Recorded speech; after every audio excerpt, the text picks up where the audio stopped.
ఎందుకు వ్యతిరేకించాలి? ఎందుకు ఇక్కడ అడ్వకేట్స్ ఎందుకు మినహా కృషి చేయాలి? ఇది అడ్వకేట్ సమస్య కాదు, ఇది ప్రజల సమస్య.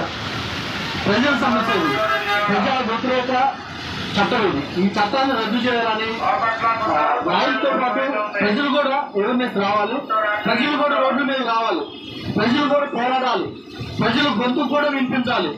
ఈరోజు లాయర్లతో పాటు ప్రజలకి ప్రజలు పేదవాడికి కలిగే నష్టాలు ఈ చట్టం వల్ల రాజకీయ నాయకుడు, రెవెన్యూ సిబ్బంది ఈ ఇద్దరు కుమ్మక్కయ్యి ప్రజలకి అన్యాయం జరిగే పరిస్థితి ఉంది.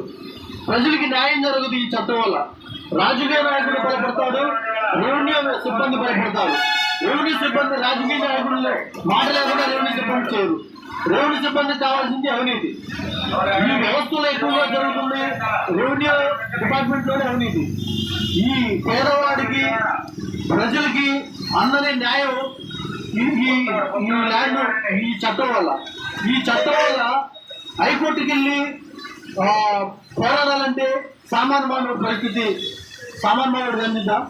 అన్నం రాచ ఎలా ఉంటుందో సామాన్య మానవుడు హైకోర్టుకి వెళ్ళి పోరాడాలంటే కష్టం.